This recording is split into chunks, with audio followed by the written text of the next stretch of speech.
What do you say? Should we get going? Let's do it. All right, let's do it. All right, can you all see the screen that I have up here? It says Harbor Food Service, Labor Shortage Solutions, Part 1, Recruiting. Yep. Yes. Good. Okay, let me just queue up a couple others. There we go. Okay, so this is arguably what I hear for a lot of people, probably the hardest part of COVID so far. And it's not quite as shocking as it was a year ago, but we've weathered this storm and we've tested our mettle. I think we've been folded and hammered, and we've sharpened our edges, and we've done things that we have been putting off for a long time. And now there's all this pent up demand and warmer weather and a new refound empathy and understanding and enthusiasm for restaurants, and people want to support us, and we don't have the people to do it. So what do we do? I've had a lot of people call me up and say, Andy, you got to know something. And I wish that I owned Westworld and I could manufacture, quality trained employees for you, but I don't. But I do encounter a lot of people who've come up with some really creative solutions. And I know of a few resources that are out there that may not be super obvious, often because they are funded and run by the state, which notoriously doesn't communicate things like this very well. And so I'm going to try to turn you on to all of those things. And anyone who's feeling bold enough to share innovations that they've made that they think the group would benefit for, I encourage you to share that. And hopefully, the guy you don't like running a restaurant across the street isn't on them hearing what you're doing. So let's step forward. I like to use the term solutions because I think that it's important to recognize problems, and we're going to do that just a little bit. We don't need to do grief counseling with each other, but it's good to establish a baseline. But ultimately, I prefer to focus on a solution, because focusing on a problem is a backwards path that doesn't really lead anywhere, but focusing on a solution creates multiple pathways forward. And so our agenda today is we're going to talk briefly about damage control and what we can do right now to adjust to the climate that we're in. And then we'll get into the recruiting rote by rote, like reinventing the job post. Let's look at what application rituals look like, and do they need to continue to carry on that way? New innovations in interviewing, like, again, it's about barriers and procedures that may be outdated. And then we're going to be talking about referrals and signing bonuses. That's become a pretty hot topic. And I think that there are, I'm not against them, certainly, but I think that there are some dark corners that should be considered before you really lean too far into that. I got a quick question here. Okay, not a question, but a comment. Okay, we're good. So let's get into, before I get started, I'd like to take a minute and introduce Tara Clever. Tara, I got to know Tara because she is the VP of Marketing with MarginEdge, and she's a dynamite marketer. She really, really knows her stuff. She's super enthusiastic, and her heart is completely in the right place. When I reach out to panelists like this, it's very important to me that that this doesn't become a commercial for whatever company that they're working for. And Tara completely agrees. And so I just wanted to set up that expectation and let everyone know that while you may have heard MarginEdge and Harbor in a lot of conversations, this isn't about moving, moving Harbor to our customers. This is about, Tara from MarginEdge, just wanting to participate in whatever we can do to help us get better and stay better and be set up for the renaissance that's coming for restaurants. Yeah, and actually, I am thrilled to be here. Getting the chance to work with the Harbor team over the last couple of months is like completely reinforced that this is an organization that is so committed to the well-being and success of operators in your community. And so it's been, when Andy was like, do you want to hop in and help? I'm like, yes, of course I do. So real quick about me though, I feel like my role in this conversation is primarily as I am a marketer, and so I think about communication, and I do serve this industry, an industry I care very deeply about. But most of it, I think, is that I'm a little bit of an outsider, and I'm hopeful that some of the marketing lens on this really complex, really nuanced, very acute issue in our industry, I'm hopeful that I can give you just like a slightly different perspective of the way that the way that I might look at it. And then hopefully that is inspiration for some different types of ideas or different types of ways to address the current kind of situation we're in as an industry. So thanks for the intro, Andy. I'm really, really excited. Yeah, thank you, Tara. And what inspired me to reach out to a marketer is there really isn't that great of a difference in terms of principles and structure from attracting a customer to attracting an employee. And so, so I really felt like it was important for us to not just lean into the enculturation that we've developed in the industry for a long time, but to bring in some outside perspectives that are poignant.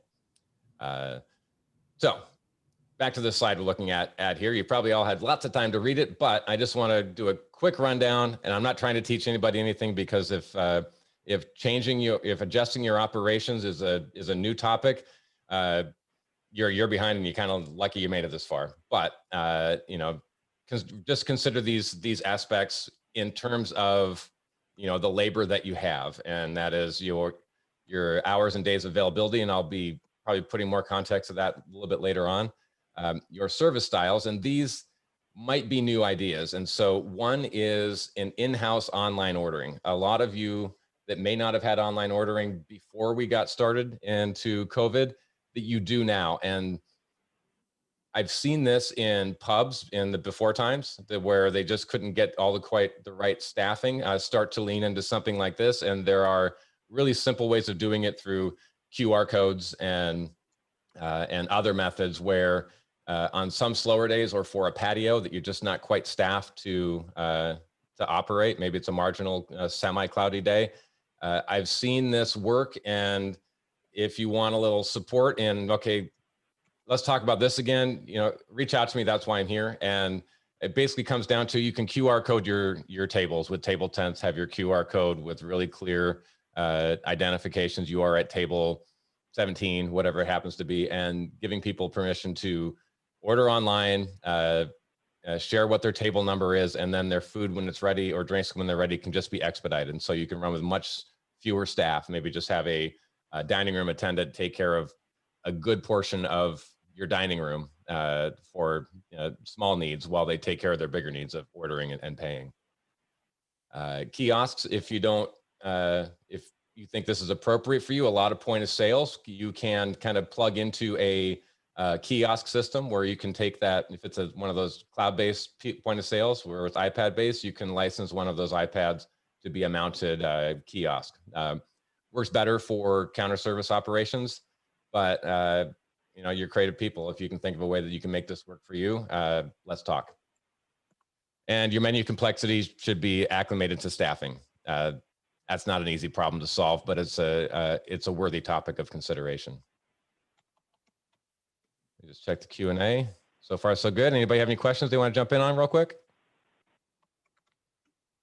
All right. So messaging, and I think this is vitally important because it's such an opportunity that we've never had before. And what I mean by that is COVID has, some of the silver linings of COVID is it's created a disruption that's made room for really important things. And one of those really important things is people are looking at restaurants in a whole new way, and they're empathetic, and they're understanding, and they're curious, and they have a deeper, I guess, connection to restaurants as unique individual operations, instead of painting with one broad brush that they're all the same. And now is a time to capitalize on that. But more importantly, I have a hospitality philosophy that service is meeting expectations. Hospitality is exceeding expectations. And that's what we do. We try to exceed people's expectations, and that's what gives them that resonance that creates loyalty and a gravity that makes them want to come back. And that's what a lot of people are struggling with right now, that the public, they have this newfound freedom, and they've got this warm weather, and they want to go out, and part of what they want to do is selfish. They want to give themselves experience, but they also they have choices in doing that. And in their minds, they're supporting our industry. And then they come in and they don't understand that the service that is maybe not be as attentive as what they would think or what they remember, or it may not be as personalized. It's because that server is taking care of 10 tables when they're normally taking care of 5. And that kitchen that is preparing their meals, the kitchen staff of 3 should be 6. And I think that we shoot ourselves in the foot sometimes by putting up this veil of hospitality where everything's fine, but you don't see what's going on in the background. And so I think that getting some messaging out there to help affect that expectation is the number one thing that you should be doing. And I'm going to ask Tara to jump in on this real quick, but I'm going to run through a little bit of context on these slides. When you decide what that messaging is going to be based on how you're affecting your operations, the first people that you need to communicate that to is your staff, and not just here's what we're telling people, but I think that this is an opportunity where you shouldn't waste building some loyalty and making some culture improvements by saying, hey, I want you to know that, for instance, we're closed, we're closing on Sundays and Mondays because I don't want to overwork you. I want you to have a work-life balance. I want you to not burn out, basically. And so that's why I'm doing this. I'm not going to try to grab every dollar I can, because you're important to me. That's number one. Number two is, get your public facing stuff, outline what you're doing to emphasize, labor and why labor again. And so it's a way of sort of capturing that industry empathy. Before I jump over to you, Tara, is there anyone on this call that is doing some sort of messaging that way? Are you having any of these conversations with people?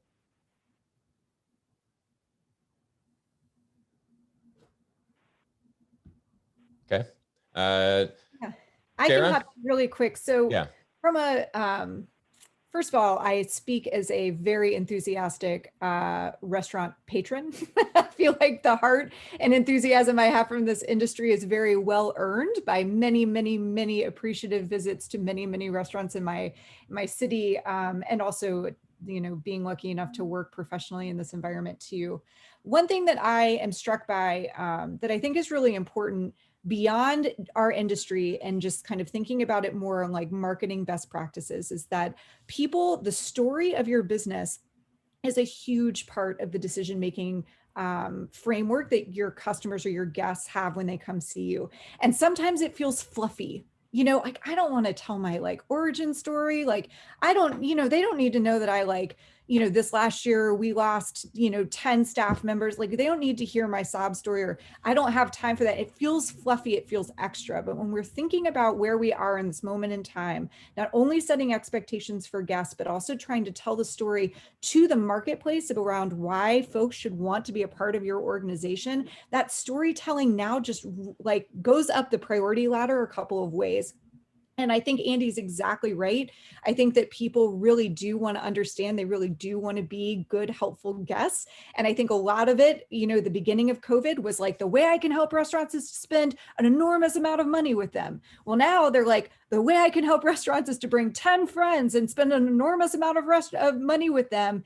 And the disconnect there on understanding why, and then they're frustrated if they don't have a perfect experience. And so really reframing the way that you can support us as an organization is to tell that story, let them in behind the curtain and really be authentic around that messaging. And a couple slides later, there's a way that story can live and a way that that brand beat of storytelling can kind of continue on as you're communicating to your market, to your community. But when I think about the decision of one restaurant versus another, or one business or another, that storytelling central part is more important than ever. That transparency and authenticity is more important than ever. And being able to tell people how to be a good restaurant patron, which is I think what they want to do, and they just kind of miss the mark sometimes. I think most guests will really appreciate kind of getting a little bit behind the scenes and understanding the way they can be most helpful to you.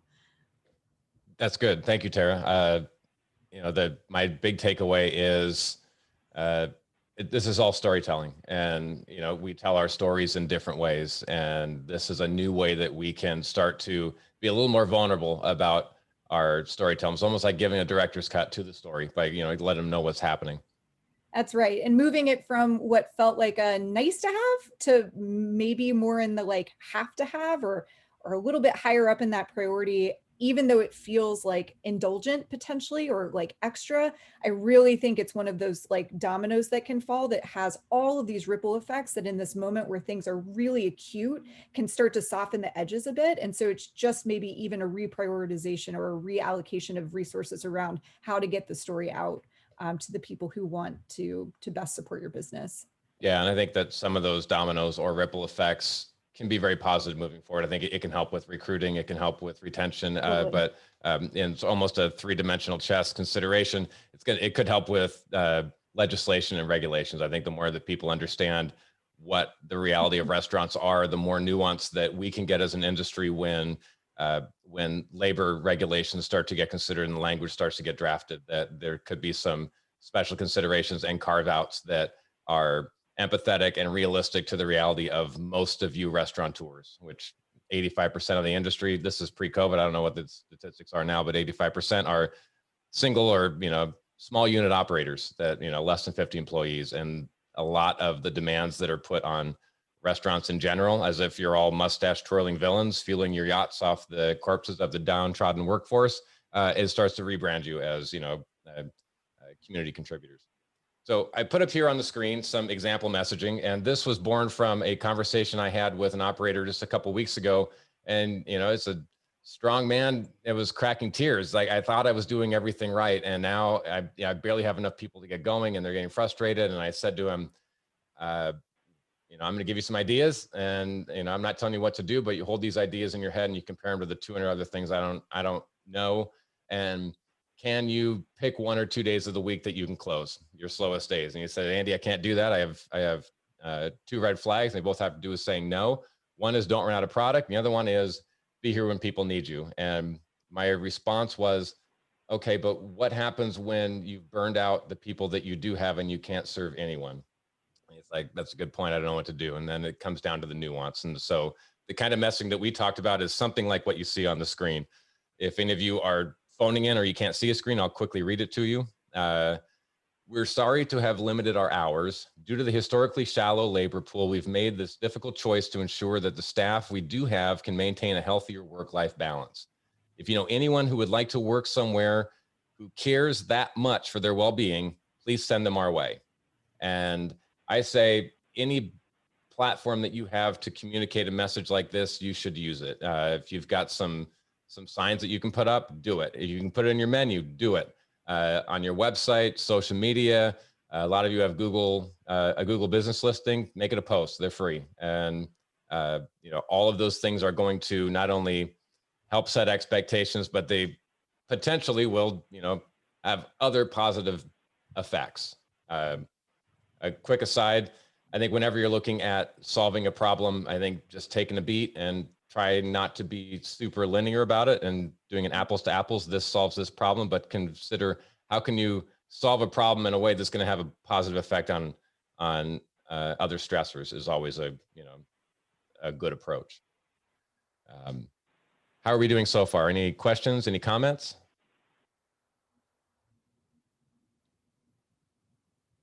Okay.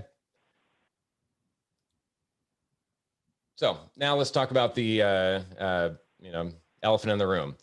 There's this common theory that I think that is a little too linear. That is stating that I can't restaff. People don't want to come back to work because they're making more on unemployment. There's a logic to that, but being that I'm not running a restaurant all the time, I have the time to really dig in and to understand some of these things. And I can tell you that is not the major factor in this labor shortage. In fact, recent statistics, this is nationwide, and I know that we're not Florida man here. And so, there's going to be some flux as far as the Pacific Northwest, but less than 9 out of 10 people categorically are stating, yeah, I'm doing better on unemployment, so I'm going to stay here. Most people want to work.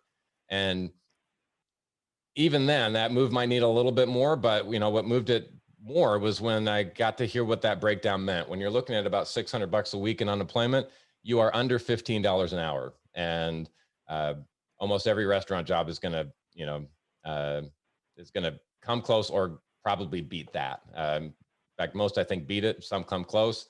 But that might be a truism to you and I, but it may not be a truism to a lot of our employees. And so up on this slide, I have the shared work program. If you don't know about this, this is a legal structure that's in place with the state of Washington's Unemployment Securities Department that will give you the framework to bring back employees or bring in employees and then keep them under a certain threshold so that they will qualify legally for unemployment. And it's not the easiest message to share on a job post, but it's an easy conversation to have with former employees or with people through the interviewing process that you can provide them access to employment that will eclipse, the labor will eclipse their standard unemployment benefits, and they'll still qualify for the stimulus.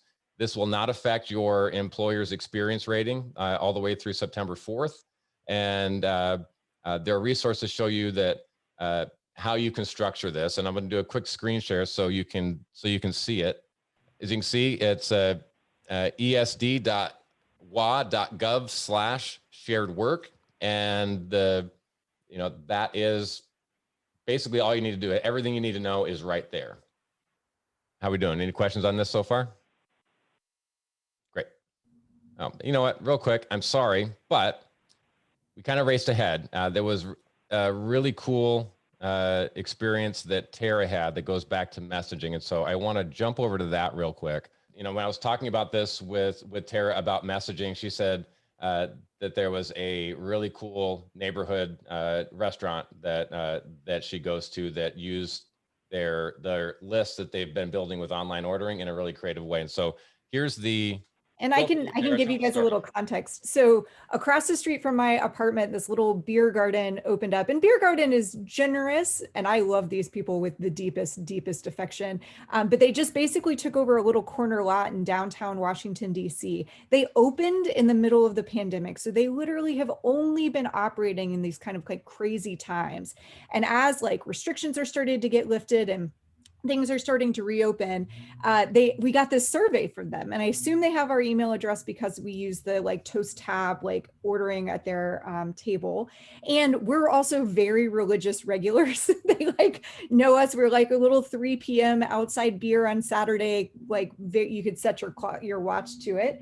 And so we chatted with her yesterday, and she was saying, the owner was saying that they handpicked a handful of regulars that represented different demographics. So we were the kind of like boring married couple who comes at 3 o'clock in the afternoon, but apparently they sent the survey to like the rowdy girl down the street who always comes with a party of 15 and like shuts the place down. And then the guy who like comes and like sits at the table and only has one drink and then leaves. And they tried to get a wide variety. And when we think about transparency, the way this ties in is even if they ignore every single like preference I had on the survey, it gives me as a patron, as a guest, a sense of ownership. And it's also telling me in the form of questions what they are facing.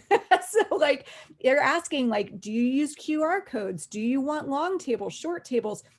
The subtext of it is they're having to make a lot of complex decisions right now. That automatically impacts the empathy I have when things change. Let's say I love QR codes. I've gotten this survey. I voted for QR codes. I walk in, they've done away with QR codes. There is a level of empathy now that I know that they had to really be thoughtful about that decision as opposed to just walking in and having the QR codes gone.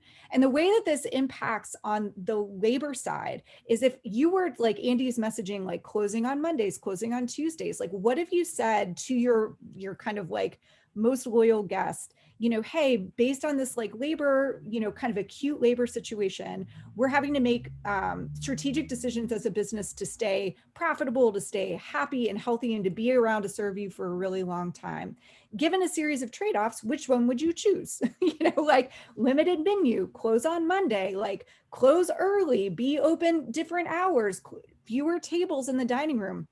Even if you have to make whatever decision is best for your business, you've now given your guest a sense of understanding, empathy, and transparency through something that feels relatively simple to spin up And actually I can just ask her how she did it and get back to the group. We can send it as an email as a follow-up. But this was just a real world situation that happened to me yesterday. I got this survey from them yesterday. So just felt like it was really pertinent and a really cool way as we're thinking about that empathy and transparency as businesses and how powerful a tool that is as we're thinking about managing guest expectations. It felt like something worth sharing. So thanks for circling back to it, Andy. Sure, I think it's fantastic, and I would have really been angry with myself if I had forgotten. And so I'm sharing links. I'm sharing some of these screenshots. I will send a follow-up email that it makes this easy for all of you, so you don't have to keep grabbing, pencils and pens and things like that. Yeah, and so go ahead, Kara.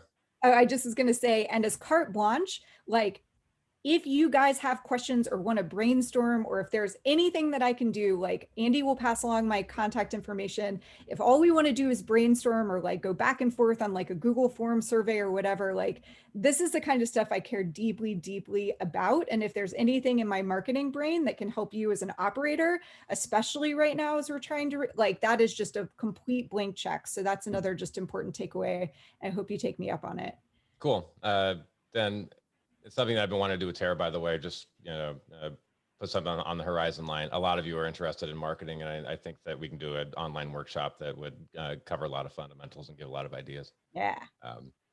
But Tara, you're on a roll. So, this section is a lot you, and this is sort of what I was talking about before, is I wanted to bring in a professional marketer to talk about some principles of how you can apply this towards recruiting. And Tara shared a lot of ideas, and they're kind of captured up on these screens. And Tara, I'm just going to be the driver, and you tell me what to do. But I want to cue you up for, how would a marketer approach recruiting people?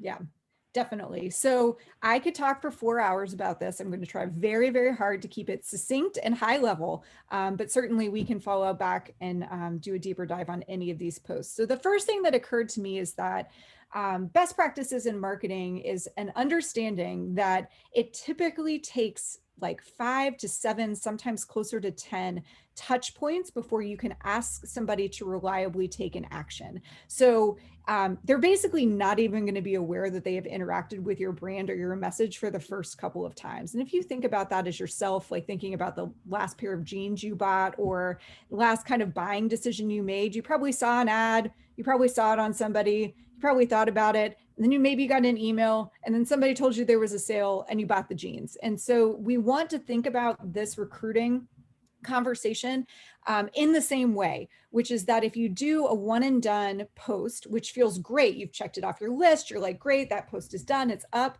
That is a single touch point. And what we're trying to think about here is how do you build out multiple touch points to make sure that messaging stays alive long enough to get in front of the right eyeballs enough times to get somebody to reliably take action. And so when I think about this, it is the job post, of course, that's the like singular, most important, that's the finish line. That's where we want somebody to go to fill out an application.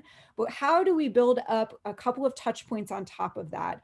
And so when we think about the experience and culture of like working in your restaurant, like working with your team, if there's a way for us to start telling that story, and it has so many ripple effects. It's the dominoes we talked about before, because by describing it, you're also telling your guests, you're also telling prospective guests, and you're also telling your current team all of the things that are important to you as a business. And it's that heart stuff, that like the why, that like energy behind who you are as a business and why you exist and why people should care, really drives a lot of behavior.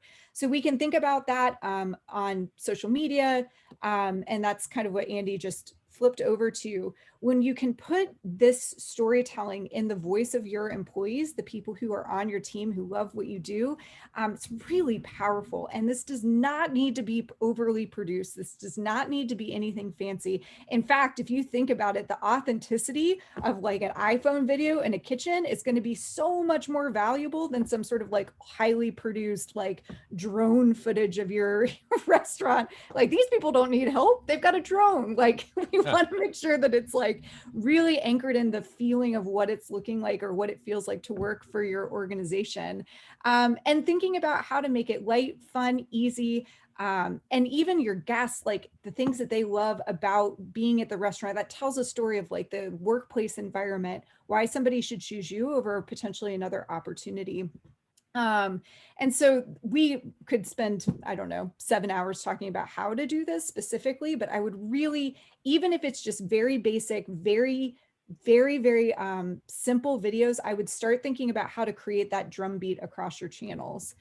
And I was joking with Andy as we were prepping for this presentation. I was like, I think it could be really funny if you did prompts. So like, what's the funniest thing that's happened to you while you're working here? What's the craziest thing you've ever seen? Or like, tell us a story of like the most embarrassing thing that's happened to you while you're working. And Andy had this great call out of like differentiating between front of house and back of house stories. So, you know, tell us about your favorite regular, or like, tell us about your favorite menu item to cook and why. These are the things that just bring your job posting and your culture and your people to life in a way that a very flat two-dimensional job posting on Indeed is just not going to get there. If you have somebody who is really actively looking to work in a restaurant and they see your post on Indeed, the first thing they're going to do is go to your website and go to your social media handles. And so the more storytelling you're able to do on those platforms, that becomes the first lens that somebody who's evaluating an employment decision ends up on. And if you're telling that story, making it very clear, all of the things that are important to you as an organization and why, I think it's a really powerful addition to a recruiting strategy. And reach out to resources like myself or whatever else you have in your network. If you're looking at, how, some of the nuance of how you can display these sorts of things. You couldn't just, it's one, you can put it out directly on social media. We're going to talk a little bit about that soon. You can also put it on an employment page of your website. And you can often put those links in your job posts for Indeed or wherever you're posting those jobs. And so most people, especially in our industry, they're not necessarily looking for the highest paying job. They're looking for a place that they'll feel like they'll belong and a place that they can identify with. And this gives them that kind of opportunity. I'll add this other piece too. I'm hiring right now for a content marketing manager. Okay.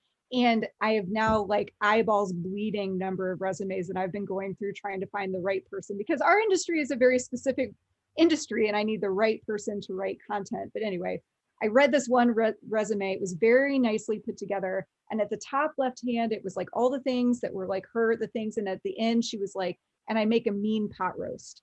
And I was like, I love this person. Like already, like that is such a cool way. I just had read through so many vanilla, black and white, just boring resumes. And all she did is says, and I make a mean pot roast. Think about these people who are job hunting and they're scrolling through job post and job post and job post. Don't take yourself so seriously. We're restaurant people. It's fun. Like, what are ways that you can let that personality come through on your job posting, on your social channels, and all of those things that make you, everyone else is like looking for hostess, gonna work this shift. And you're like, yeah, but this is why, this is fun. Like, and that's going to be a huge differentiator as people are assessing where they want to apply. Right. And on this slide, we're just going to, Tara, let's just kind of race through it, but at least let's introduce the concept of this about, and I'll cue you up, but for a lot of us, we're not open the full out, set of hours that we can. And I just also want to say that we also recognize that resources are scarce. And so, this isn't a, hey, it'd be great if you could spend your money doing this, but it's something to consider here. And that's sort of in person. It was Tara's idea. It goes beyond like a job fair and kind of gets into more of a community building opportunity that could be a recruiting tool. So take it away, Tara. I'll give you 3 minutes. When I think about things, especially in a resource constrained environment, I work in a startup, so inherently resource constrained. I look for Venn diagrams where I can do one thing and accomplish as many things with that one thing as possible. So 2 things with this idea. The first is We have Zoomed and videoed and social media ourselves out over the last year. It is a total digital oversaturation. So I believe over the next 6 to 12 months, in person is going to feel meaningfully different to people as we kind of like reacclimate into that kind of in-person environment. The second thing is when you think about the way to kind of create a employee acquisition and retention flywheel, like you want to think about acquiring great people, making them love their job, retaining those people, and then having them refer into your business and refer new employees because they're like, oh my God, I love it here. You should definitely work here. So if you think about a happy hour being a way to kickstart the flywheel across those different channels, a way to reward and praise your employees, a way to showcase that you really are a great place to work, a tangible physical thing that you can invite prospective employees to, and then they can socialize with existing employees and make sure it's a good culture fit. It is absolutely an investment, both in time and also like in resources in terms of food and beverage. At the same time, when you think about the cost of a lost employee or the cost of having to shut down a shift because you don't have staff, like all of those are costs too. And if you can make a front-end investment that has a ripple effect that saves the more than its money over time, I think it's worth considering. And it's going to look different for everybody, but wanted to highlight it as an idea. Yeah. By the way, the average cost of turnover per employee is about $5,400, and you can most people can only account for about 2,000 of those dollars in terms of this is what I spent for training, for marketing, for whatever. The rest of it is in invisible costs or soft costs. It's things that you don't see. And one of the biggest parts is, and we've all had this experience, you got a place that you're a regular of and you go in one day after a few months, like, I don't recognize anyone here. All of a sudden that, all the gravity you have, that person is gone. And that's going to be amplified right now. Totally. It's just, it's a drum I beat all the time. Is I think sometimes we just think about, oh, I got a position, I need to fill it. And, there's in 2 weeks, there's a whole webinar about retention, but retention is the secret thing. The more people you can retain, the less you need to recruit. One happy hour to rule them all. Yeah. And winter is coming. Recruiting. So I'm going to jump back in here for some more technical things. A lot of people ask me this question: where should I be posting? I've been hearing a lot of good things about Indeed.com, and I'll just expose my my prejudice. Is I've always been rather dubious about professional level job boards like Indeed or Monster or things like that, but I was pretty dubious about QR codes a year and a half ago. I thought there was a failed experiment that was never going to go anywhere, and I'm wrong there too. So, what I'm hearing from a lot of operators is they're getting some success on Indeed. To qualify that, most of their success is coming from front of house. There's that. WorkSource WA is another government-funded organization or initiative. This started years ago with the Office of Economic Development, and it's free for Washington employers, and it will post to multiple platforms, including Monster.com. It'll save you a lot of money, and you're paying for it with your taxes. I have a worksourcewa.com. That's the email address, but I've got it here on my screen. Let me just give you a new share, and you can see what it looks like. So there it is, WorkSource WA. So social media, that is a bona fide channel of recruiting, and Facebook, and by extension Instagram. They have special structures for job postings, and so there's multiple ways that you can approach this. Tara's can add more nuance to this, but general advice that I give to people and things that they say has worked well for them is when you put out your job post, whatever that happens to be, boost it. It's the simplest way of doing it. Put whatever your budget is and boost it to followers and friends, and then dive a little bit deeper and put a geographical limitation on it. You don't want your followers that are in Oregon and their grandmother in Florida to be getting, you don't want to spend your ad on that. But Tara, do you want to drop a little kernel of wisdom on us? Yeah, I can give you guys a kernel. One thing to think about when you think about social media and think about your own behavior or just in general is that if you do a static post, one post, it is going to live for the length of that scroll. Once somebody has scrolled past it, there's going to be no reason for them to see it again. And if you catch them at the wrong time or they miss it or the algorithm isn't feeding it to them immediately, it's gone. The way to make sure that it lives, it has a little bit longer hang time, is to put a little bit of money behind it, like Andy described. So if you think about that across all channels, that's LinkedIn, that's Facebook, that's Instagram, that little bit of ad spend that sits underneath that post just keeps it in circulation longer, and it's going to put it in front of more eyeballs. So it's just, yeah, I would highly recommend it. And there's some charity there too. It'll keep Mark Zuckerberg from going broke. Oh God. And like you were talking about touch points, you know, you can build collateral behind this. It isn't just a job post. It can be those employee testimonies. It can be, you know, a lot of different things. I absolutely would. So when you think about those videos, those employee videos, or any of that kind of cultural touchstones that you're creating, it's like $10 or $15 to boost those posts. And what that does is just ensure that it's going to have that like longevity to make sure it's getting in front of the right people. So 100% worth the like extra couple of clicks and the $10 or $15 to boost those posts. If you've taken the time to do it, make sure that it hangs out for a while. And be sure to put links of where people can apply or to learn more, or that's right, you know, whatever your structure happens to be. Whatever you're asking them to do, yeah.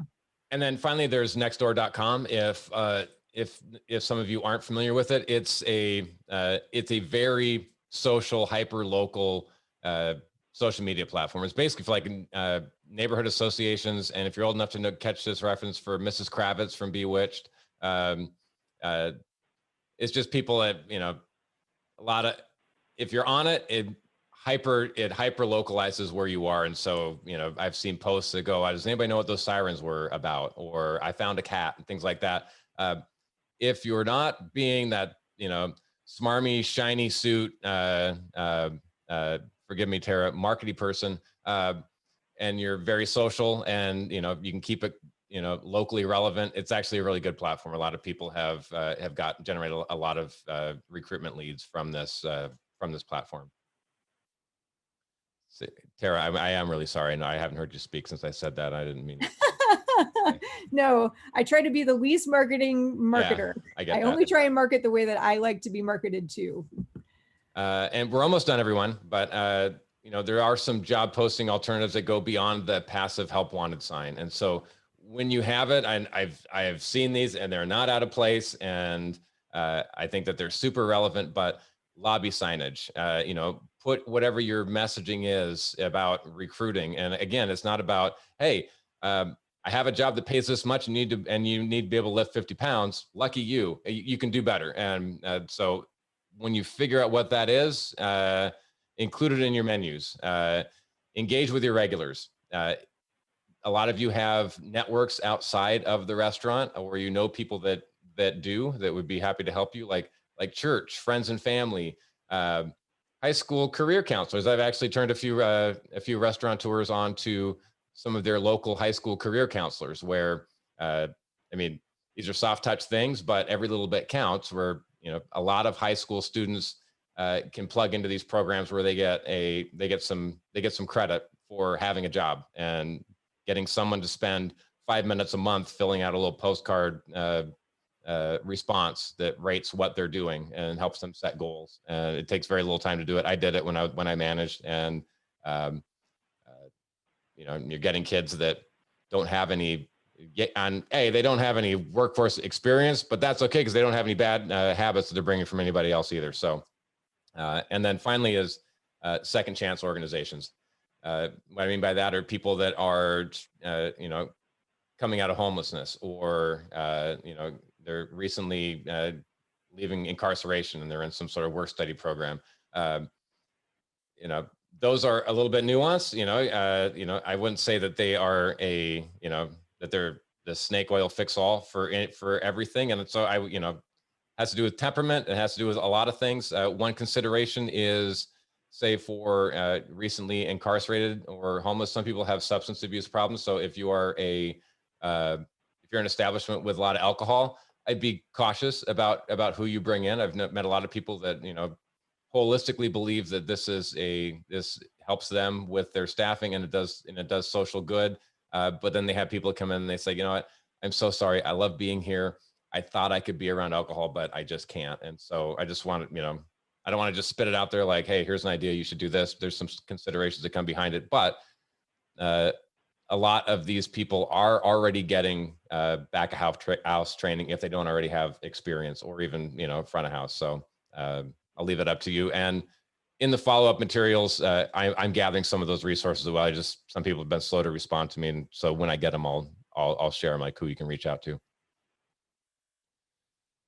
And application protocol, we're almost there. I just want to touch base on, I kind of want to dislodge this historical pattern of recruiting that has probably long outlived its usefulness. And it has to do with a lot of things, but if the normal structure is, okay, you can come for an application on this day between this hour and this hour, and we'll schedule you for an interview, and then we'll schedule you for another interview. Those are all setting up barriers that don't necessarily need to be there. And so I'll start with the application protocol. I talked to a guy once about 1.5 years ago, and I was doing a workshop on a lot of things like this. And he raised his hands like, Andy, I don't even use applications. If somebody comes in and is asked for an application, we give them an interview right away. And if a manager's not there, I got some employees that'll do it. We'll get that process started right away. And if he's a promising person, this guy doesn't even have them fill out an application until they're doing their hiring paperwork, just so we can have it on file. And so I say, give them a sense of that they're a priority, treat them like a guest. And so you get your whole staff participation. When you got somebody in here inquiring about work, have your employees start asking them questions, feed them, put a basket of fries in front of them, let them know, sorry, I'm really busy right now. If you give me like 10 minutes, I want to meet you. I want to talk to you. Give them an appetizer or something, give them something to drink, make them feel welcome.